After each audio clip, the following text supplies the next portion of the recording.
Sun travels வடமாகாணத்தில் சட்டபூர்வமான அனுமதியுடன் இயங்குகின்ற visa consultants and ticket agent. உங்கள் பெறுமதியான கடவுச்சீட்டுகள், ஆவணங்கள் போன்றவற்றுக்கு பாதுகாப்பான அனுமதி பெற்ற நிறுவனம் சன் டிராவல்ஸ்.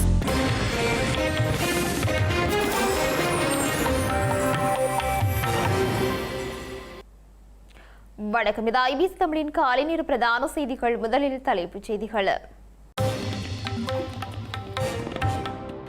அருவி சந்திக்கும் 6 கட்சிகள், பொது விடயங்கள் தொடர்பில் பேச்சு. மகர சிறை மோதலினால் 15 கோடி ரூபாவிற்கும் அதிகமான சேதம். போதைப் பொருளை கட்டுப்படுத்தியதால் ஏற்பட்ட பதற்றம். சிறை வன்முறைகளை திட்டமிட்ட குழு மேற்கொள்வதாக அரசு சந்தேகம். பொது சொத்துக்களுக்கு சேதம் விளைவிக்கப்பட்டமை குறித்து விசாரணை. அரசு சட்டத்திரணி பதவி விவகாரம். தமிழக வெற்றி கழக கூட்டணி கட்சிகள் அதிருப்தி. கிரேக்கத்தில் இடம்பெற்ற உலங்கு வானூர்தி விபத்தில் 2 பலி. காட்டுத்தீயை அணைக்க முயற்சித்த போது சம்பவம். இனி தொடர்பான விரிவான செய்திகள். மகர சிறைச்சாலையில் ஏற்பட்ட மோதலினால் சிறைச்சாலைக்கு 15 கோடி ரூபாவிற்கும் அதிகமான சேதம் ஏற்பட்டுள்ளதாக தகவல்கள் வெளியாகியுள்ளன. மோதலுக்கான காரணங்களை கண்டறிய தற்போது விசாரணைகள் ஆரம்பிக்கப்பட்டுள்ளதுடன் அதில் இந்த தகவல் தெரியவந்துள்ளதாகவும் குறிப்பிடப்படுகிறது. மகர சிறைச்சாலையின் பெருமளவிலான சொத்துக்களை கைதிகள் அளித்துள்ளதாக சிறைச்சாலைகள் திணைக்களம் தெரிவித்துள்ளது. பெரும்பாலான கட்டடங்களின் ஓடுகள் உடைக்கப்பட்டு கூரைகளுக்கு பலத்த சேதம் விளைவிக்கப்பட்டுள்ளதுடன் சிறைச்சாலை புனர்வாழ்வு திட்டங்களின் கீழ் தையல் பணிகளுக்காக பயன்படுத்தப்பட்ட பல உபகரணங்களையும் கைதிகள் அளித்துள்ளமை தெரிய வந்துள்ளது. சம்பவம் இடம்பெற்ற தினத்தன்று நள்ளிரவு வரை கைதிகள் சிறைச்சாலை வளாகத்திற்கு இருந்து வெளிப்புறத்தை நோக்கி கற்களை வீசி தாக்குதல் நடத்தியதன் காரணமாக சிறைச்சாலையை சுற்றியுள்ள சில வீடுகளுக்கும் சேதம் ஏற்பட்டுள்ளதாக கூறப்படுகிறது. காவல்துறையினர் மேற்கொண்ட முதற்கட்ட விசாரணையில் ஷாதான், அசார், பட்டா மற்றும் மற்றொரு கைதியும் இணைந்து இந்த பதற்றமான சூழ்நிலையை வழிநடத்தியுள்ளதாக தெரிய வந்துள்ளது. பதற்ற நிலையின் போது வன்முறையில் ஈடுபட்ட கைதிகளை அடையாளம் கண்டு அவர்களின் 104 பேரை பூசா சிறையில் உள்ளிட்ட மேலும் 7 சிறைச்சாலைகளுக்கு இடமாற்றம் செய்ய சிறைச்சாலைகள் திணைக்களம் நேற்று பிற்பகல் நடவடிக்கை எடுத்திருந்தது. சிறைச்சாலைக்குள் போதைப் பொருள் பரிமாற்றத்தை கட்டுப்படுத்த கடுமையான நடவடிக்கைகள் எடுக்கப்பட்டுள்ளதால் பதற்ற நிலைமை ஏற்பட்டதாக தெரிவிக்கப்படுகிறது. 4 கைதிகள் கூரை மீது ஏறி சிறைச்சாலை நிர்வாகத்திற்கு எதிராக தமது எதிர்ப்பை வெளியிட்டிருந்ததாகவும் அதன்போது சிறைச்சாலையின் உயர் அதிகாரி ஒருவர் வருகை தந்து இது தொடர்பில் கைதிகளிடம் கேட்டிருந்ததாகவும் கூறப்படுகிறது. ஆனால் அங்கிருந்த கைதிகள் சிறைச்சாலை அதிகாரிகளை நோக்கி கற்களால் தாக்குதல் நடத்தியுள்ளனர். இதன்போது அதிகாரிகள் அங்கிருந்து வெளியேறியதுடன் சிறைச்சாலை வைத்தியசாலையில் உள்ள மருந்துகள், சமையல் அறையில் உள்ள கூர்மையான ஆயுதங்கள் மற்றும் ஆயுத களஞ்சியத்தில் உள்ள ஆயுதங்கள் உள்ளிட்ட உபகரணங்களை பாதுகாப்பாக அகற்றுவதற்கு நடவடிக்கை எடுத்துள்ளனர். இதன்போது 1500 கைதிகள் சிறைச்சாலையின் ஒரு பகுதியில் கட்டப்பட்டு வரும் மதலை உடைத்து தப்பியோட முயற்சித்ததாகவும் இந்த முயற்சியை முறியடிப்பதற்காக சிறைச்சாலை அதிகாரிகள் துப்பாக்கிச்சூடு நடத்தியதாகவும் கூறப்படுகிறது.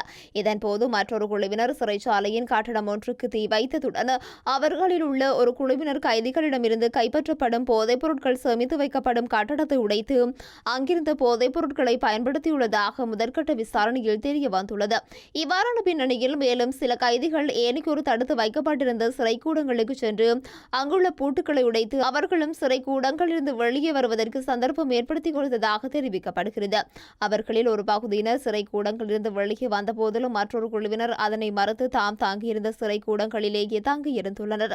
இந்த சந்தர்ப்பத்தில் பதற்ற நிலைமையை வழிநடத்திய கைதிகள் வந்து அவர்கள் மீது தாக்குதல் நடத்தியுள்ளதாகவும் தகவல்கள் தெரிவிக்கின்றன. இலங்கையில் உள்ள சிறைச்சாலைக்குள் பதற்ற நிலைமைகளை ஏற்படுத்துவதற்கு வெளியில் உள்ள குழு ஒன்று திட்டமிட்டு செயற்படுகின்றதா என்ற சந்தேகம் காணப்படுவதாக ஸ்ரீலங்கா நீதியமைச்சர் ஹர்ஷன நாணயக்கார தெரிவித்துள்ளார். நீர்கொழும்பு மற்றும் மகர சிறைச்சாலைகளில் இடம்பெற்ற மோதல்கள் தொடர்பில் கருத்து வெளியிட்ட போதே அவர் இதனை கூறியுள்ளார். மகர சிறைச்சாலையில் ஏற்பட்ட பதற்ற நிலைமையானது நீர்கொழும்பு சம்பவத்திலிருந்து முற்றிலும் வேறுபட்டது என நீதியமைச்சர் ஹர்ஷன நாணயக்கார தெரிவித்துள்ளார். நீர்கொழும்பில் கைதிகளுக்கு இடையே மோதல் ஏற்பட்டதாகவும் மகர சிறைச்சாலையில் கைதிகளுக்கும் சிறைச்சாலை நிர்வாகத்திற்கும் இடையே மோதல் ஏற்பட்ட ஏற்பட்டதாகவும் அவர் குறிப்பிட்டுள்ளார். எந்தவித காரணமுமின்றி இவ்வாறான சம்பவங்கள் எழவில்லை என்றும், எனவே இதுகுறித்து கண்டறிவதற்கு நடவடிக்கை எடுக்கப்படும் என்றும் அவர் சுட்டிக்காட்டியுள்ளார். சிறைச்சாலைக்குள் மோதல்கள் ஏற்படுவதற்கு அங்கு காணப்படும் நெரிசலும் ஒரு காரணமாகும் என குறிப்பிட்ட அவர், தற்போதைய அரசாங்கம் ஆட்சிக்கு வருவதற்கு முன்பிருந்தே இந்த நிலைமை காணப்பட்டதாக கூறினார். இருப்பினும் தற்போது அந்த நிலைமையை தவிர்ப்பதற்கான தேவையான நடவடிக்கைகளை எடுக்கப்பட்டு வருவதாகவும் அவர் குறிப்பிட்டுள்ளார். மேலும் பொது சொத்துக்களுக்கு சேதம் விளைவிக்கப்பட்டமை தொடர்பில் விசாரணைகள் நடத்தப்பட்டு கடுமையான நடவடிக்கை எடுக்கப்படும் என அவர் குறிப்பிட்டுள்ளார். மகர சிறைச்சாலையில் இடம்பெற்ற சம்பவம் தொடர்பாக இலங்கை மனித உரிமைகள் ஆணைக்குழு விசேட விசாரணையொன்றை ஆரம்பித்துள்ளது. 3 பேர் கொண்ட விசாரணை குழு ஒன்று நேற்று முற்பகல் மகர சிறைச்சாலைக்கு சென்று அது தொடர்பான விசாரணைகளை ஆரம்பித்துள்ளதாக இலங்கை மனித உரிமைகள் ஆணைக்குழு மேலும் தெரிவித்துள்ளது. மகர சிறைச்சாலையில் இடம்பெற்ற அமைதியின்மையை தொடர்ந்து கைதி ஒருவர் உயிரிழந்துள்ளதுடன் சிலர் காயமடைந்தனர். அத்துடன் சிறைச்சாலை கட்டடங்களுக்கும் தீ வைக்கப்பட்டிருந்தது. இந்த நிலையிலேயே இலங்கை மனித உரிமைகள் ஆணைக்குழு விசேட விசாரணை ஒன்றை முன்னெடுத்துள்ளது. அத்துடன் சர்வதேச மனித உரிமைகள் அமைப்பின் பிரதிநிதிகளும் மகர சிறைச்சாலைக்கு சென்று அங்கிருந்த நிலைமை குறித்து ஆராய்ந்துள்ளனர். குறித்த சம்பவம் திட்டமிடப்பட்டு நடத்தப்பட்டதா என்பது தொடர்பில் சந்தேகம் எழுவதாக அதன் நிறைவேற்று பணிப்பாளர் சுபாஷன சுபவிக்ரம தெரிவித்துள்ளார். கோடிக்கணக்கான ரூபாய் சேதம் ஏற்பட்டுள்ளது எனவும் தற்போது அங்கு கைதிகளை தடுத்து வைப்பதற்கு உகந்த சூழ்நிலை இல்லை என்றும் தெரிவித்துள்ளார். இது கைதிகளின் தேவையின் பேரில் நடந்ததா அல்லது வேறு யாரினதும் தேவையின் பேரில் நடந்ததா என்பதை நாம் தெரிந்து கொள்ள வேண்டும் என்றும், சிறை அறையொன்றில் இருக்கும் சிலரால் மாத்திரம் இதனை செய்திருக்க முடியாது என்றும், இது வேறு யாரோ ஒருவரின் திட்டமிடலுக்கு அமைவாகவே நடந்துள்ளது என நம்புவதாக கூறினார். இலங்கையில் சிறைச்சாலை மோதல்களுக்கு அரசாங்கத்தின் அலட்சிய போக்கே காரணம் என முன்னாள் நாடாளுமன்ற உறுப்பினர் பாட்டலி சம்பிக்க ரணவக்க தெரிவித்துள்ளார். நீர்கொழும்பு சிறைச்சாலை சம்பவத்தை தொடர்ந்து மகர சிறைச்சாலையிலும் மோதல் ஏற்பட்டமைக்கு 4 முதல் 5 மடங்கு அதிகமான கைதிகள் அங்கு தடுத்து வைக்கப்பட்டிருப்பதே காரணம் என முன்னாள் நாடாளுமன்ற உறுப்பினர் பாட்டலி சம்பிக்க ரணவக்க தெரிவித்துள்ளார். பிணை வழங்குவதில் நிலவும் சிக்கல்கள் காரணமாகவே பெருமளவிலானோர் சிறைகளில் அடைக்கப்பட்டுள்ளதாகவும், தற்போது சிறைச்சாலைகளில் உள்ள சுமார் 48,000 கைதிகளில் 35,000 பேர் பிணை தொடர்பான பிரச்சினைகளிலேயே அங்கு தடுத்து வைக்கப்பட்டுள்ளதாகவும் கூறினார். போதைப்பொருள் தடுப்பு நடவடிக்கைகள் மற்றும் அரசாங்கத்தின் விசேட திட்டங்களின் கீழ் பெருமளவிலானோர் சந்தேகத்தின் பேரில் கைது செய்யப்படுவதாகவும், அவர்களுக்கு பிணை வழங்குவதில் ஏற்படும் தாமதங்கள் மற்றும் நீதித்துறை கட்டமைப்பில் வழக்குகள் தேங்கி நிற்பதன் காரணமாகவும் ஏராளமானோர் சிறைச்சாலைகளில் முடங்கி கிடக்கும் நிலை ஏற்படுவதாகவும் அவர் கூறினார்.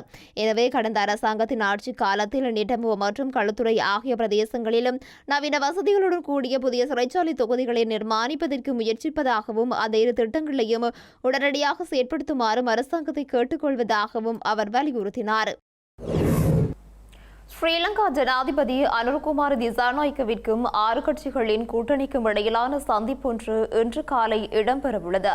தமிழ் பேசும் மக்கள் எதிர்நோக்கும் பொதுவான பிரச்சினைகள் குறித்து ஜனாதிபதியுடன் பேச்சுவார்த்தை நடைபெறவுள்ளது. தமிழரசு கட்சி, ஜனநாயக தமிழ் தேசிய கூட்டணி, இலங்கை தொழிலாளர் காங்கிரஸ், தமிழ் முற்போக்கு கூட்டணி, ஸ்ரீலங்கா முஸ்லிம் காங்கிரஸ், அகில இலங்கை மக்கள் காங்கிரஸ் ஆகிய கட்சிகள் இந்த பேச்சுவார்த்தையில் பங்கேற்க உள்ளன. இலங்கையின் சில பகுதிகளில் நிலவும் மழையுடன் கூடிய காலநிலை காரணமாக மத்திய மாகாணத்தின் ஹட்டன் மற்றும் நுவரேலியா கல்வி வலயங்களுக்கு உட்பட்ட பாடசாலைகளுக்கு தேவையேற்படின் விடுமுறை வழங்க அனுமதி வழங்கப்பட்டுள்ளது. நிலவும் சீரற்ற வானிலை காரணமாக இந்த தீர்மானம் எடுக்கப்பட்டுள்ளதாக மத்திய மாகாண பிரதம செயலாளர் தெரிவித்துள்ளார். அதற்கமைய அந்தந்த பாடசாலைகளின் அதிபர்களுக்கு தங்களது பாடசாலைகளுக்கான விடுமுறையை வழங்குவதா இல்லையா என்பது குறித்து தீர்மானத்தை எடுக்க அனுமதி வழங்கப்பட்டுள்ளதாக அவர் குறிப்பிட்டுள்ளார். இதேவேளை சப்ரகம மாகாணத்திலும் கண்டி மற்றும் நுவரேலியா மாவட்டங்களிலும் சில இடங்களில் 100 மில்லிமீட்டருக்கும் அதிகமான மழை பெய்யக்கூடும் என ஸ்ரீலங்கா வளிமண்டலவியல் திணைக்களம் எதிர்வு கூறியுள்ளது.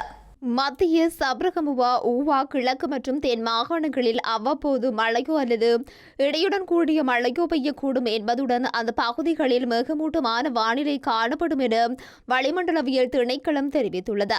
மேல் வடமேல் மற்றும் வடமத்திய மாகாணங்களில் அடிக்கடி மழை பெய்யும் என்றும் முல்லைத்தீவு மாவட்டத்தில் பிற்பகல் 2 மணிக்கு பின்னர் ஆங்காங்கே மழையோ அல்லது இடியுடன் கூடிய மழையோ பெய்யக்கூடும் என்றும் தெரிவிக்கப்பட்டுள்ளது.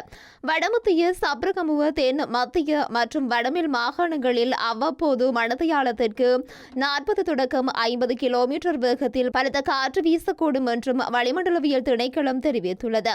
இடிமின்னலுடன் கூடிய மழை பெய்யும் வேளைகளில் தற்காலிகமாக வீசக்கூடிய பலத்த காற்று மற்றும் மின்னல் தாக்கங்களினால் ஏற்படும் ஆபத்துகளை குறைத்துக் கொள்ள தேவையான முன்னெச்சரிக்கை நடவடிக்கைகளை எடுக்குமாறும் பொதுமக்களுக்கு எச்சரிக்கை விடுக்கப்பட்டுள்ளது. புத்தளத்திலிருந்து கொழும்பு, காலி, ஹம்பாந்தோட்டை மற்றும் மட்டக்களப்பு ஊடாக திருகோணமலை வரையான கரையோரத்திற்கு அப்பால் உள்ள கடற்பகுதிகளில் மழையோ அல்லது இடியுடன் கூடிய மழையோ பெய்யும் என்றும் காற்று தென்மேற்கு திசையிலிருந்து வீசக்கூடும் என்பதுடன் காற்றின் வேகம் மணத்தியாலத்திற்கு 30 தொடக்கம் 40 கிலோமீட்டர் வரை காணப்படும் எனவும் வளிமண்டலவியல் திணைக்களம் கூறியுள்ளது. இதேவேளை மகாவலி கங்கையின் மேல் நீர்பிடிப்பு பகுதிகளில் பெய்து வரும் கடும் மழை காரணமாக மகாவலி கங்கை வடின பகுதியில் அடுத்த 24 மணித்தியாலத்திற்குள் வெள்ளப்பெருக்கு ஏற்படும் அபாயம் நிலவுவதாக நீர்ப்பாசன திணைக்களம் தெரிவித்துள்ளது. நல்லாட்சி அரசாங்கத்தின் போது நாடாளுமன்ற உறுப்பினராக இருந்து தற்போதைய ஸ்ரீலங்கா ஜனாதிபதி அனுரகுமார திசாநாயக்க உள்ளிட்டோரின் கோரிக்கைகளுக்கு அமைவாகவே பூஜித் ஜெயசுந்தர காவல்துறை அதிபராக நியமிக்கப்பட்டதாக தேசிய சுதந்திர முன்னணியின் தலைவர் விமல் வீரவம்ச தெரிவித்துள்ளார். நல்லாட்சி காலத்தில் காணப்பட்ட ஊழல் ஒழிப்பு குழுவில் அங்கம் வகித்த அனுரகுமார திசாநாயக்க உள்ளிட்ட பலர் ஊழல் ஒழிப்பு பணிகளை திறம்பட முன்னெடுக்க பூஜித் ஜெயசுந்தரவையே காவல்துறை அதிபராக நியமிக்க வேண்டும் என ரணில் விக்ரமசிங்கவிடம் கோரிக்கை விடுத்ததாக விமல் வீரவம்ச தெரிவித்துள்ளார். இது தொடர்பில் ரணில் விக்ரமசிங்கவிடம் கேட்டு முடியுமாயின் உறுதிப்படுத்திக் கொள்ள வேண்டும் என்றும் அவர் குறிப்பிட்டுள்ளார். பூஜித் ஜெயசுந்தர காவல்துறை அதிபராக பதவியேற்ற பின்னர் மக்கள் விடுதலை முன்னணியின் மேதின கூட்டத்திற்கு சென்று நேரடியாக பாதுகாப்பு நடவடிக்கைகளை பார்வையிட்டதாக சுட்டிக்காட்டிய விமல் வீரவம்ச அவர்களுக்கிடையே நெருங்கிய அரசியல் தொடர்பு நிலவியதாகவும் குறிப்பிட்டுள்ளார். தேசிய மக்கள் சக்தியின் தேர்தல் மேடைகளில் ஏறி பிரச்சாரம் செய்ததன் மூலம் ஷானி வி சேகர மற்றும் ரவி செனவரட்ன ஆகியோருக்கு பூரண அரசியல் பாதுகாப்பு கிடைத்துள்ளதாகவும் தெரிவித்துள்ளார். எனினும் பூஜித் ஜெயசுந்தர அவ்வாறான செயற்பாடுகளில் ஈடுபடாத அத்தகைய பாதுகாப்பு எதுவுமே அவருக்கு கிடைக்கவில்லை என்றும் தேசிய சுதந்திர முன்னணியின் தலைவர் விமல் வீரவம்ச சுட்டிக்காட்டியுள்ளார். தமிழகத்தில் அரசு சட்டத்தரணிகள் பதவி வழங்கப்படாமையினால் தமிழக வெற்றிக்கழக அரசை ஆதரித்து வரும் காங்கிரஸ் உள்ளிட்ட கூட்டணி கட்சிகள் அதிருப்தி அடைந்துள்ளன. தமிழக வெற்றிக்கழக அரசாங்கத்திற்கு ஆதரவளிக்கும் பங்காளி கட்சிகளுக்கு அரசு சட்டத்தரணிகள் பதவிகள் வழங்கப்படும் என்ற எதிர்பார்ப்பு காணப்பட்டது. இதனால் காங்கிரஸ், விடுதலை சிறுத்தை கட்சிகள் ஆகிய கட்சிகளின் சட்டத்தரணிகள் ஆயிரக்கணக்கானோர் விண்ணப்பித்தனர். எனினும் ஆளுங்கட்சியான தமிழக வெற்றிக்கழகத்தைச் சேர்ந்த சட்டத்தரணிகளுக்கே மாவட்ட நீதிமன்றங்கள் முதல் உயர் நீதிமன்றம் வரை அரசு சட்டத்தரணி உள்ளிட்ட பதவிகள் அறிவிக்கப்பட்டுள்ளன. இதனால் காங்கிரஸ் உள்ளிட்ட கூட்டணி கட்சிகள் அதிருப்தியில் உள்ளன. கிரேக்கத்தில் பரவி வரும் காட்டுத்தீயை கட்டுப்படுத்தும் பணியில் ஈடுபட்டிருந்த 2 உலங்கு வானூர்திகள் நடுவானில் மோதி விபத்துக்குள்ளானதில் 2 பேர் உயிரிழந்துள்ளனர். உலங்கு வானூர்தி விபத்தில் டென்மார்க் நாட்டைச் சேர்ந்த விமானி ஒருவரும் கிரேக்க நாட்டைச் சேர்ந்த பணியாளர் ஒருவரும் உயிரிழந்துள்ளனர். விபத்து நடந்த நேரத்தில் உலங்கு வானூர்திகளிலிருந்து பிரித்தானிய நாட்டைச் சேர்ந்த விமானி இருவரும் மற்றைய கிரேக்க பணியாளரும் காயமடைந்து மருத்துவமனையில் அனுமதிக்கப்பட்டு சிகிச்சை பெற்று வருகின்றனர். தற்போது ஐரோப்பா முழுவதும் நிலவும் கடுமையான வெப்பமான வானிலையால் காட்டுத்தீ வேகமாக பரவி வரும் நிலையில் தீயணைக்கும் பணியில் ஈடுபட்டிருந்த போதே இந்த விபத்து நிகழ்ந்துள்ளது. ஆஸ்திரேலிய நிறுவனம் ஒன்றிலிருந்து குத்தகைக்கு எடுக்கப்பட்ட 2 பெல் உலங்கு வானூர்திகளை மோதி விபத்துக்குள்ளாகியுள்ளன. கிரேக்க பிரதமர் இந்த விபத்து தொடர்பில் இரங்கலை வெளியிட்டுள்ளார். செய்திகளின் நிறைவாக மீண்டும் தலைப்புச் செய்திகள். அனுரவை சந்திக்கும் 6 கட்சிகள், பொது விடயங்கள் தொடர்பில் பேச்சு. மகர சிறை மோதலினால் 15 கோடி ரூபாவிற்கும் அதிகமான சேதம். போதைப் பொருளை கட்டுப்படுத்தியதால் ஏற்பட்ட பதற்றம். சிறை வன்முறைகளை திட்டமிட்ட குழு மேற்கொள்வதாக அரசு சந்தேகம். பொது சொத்துக்களுக்கு சேதம் விளைவிக்கப்பட்டமை குறித்து விசாரணை. அரசு சட்டத்தரணி பதவி விவகாரம்.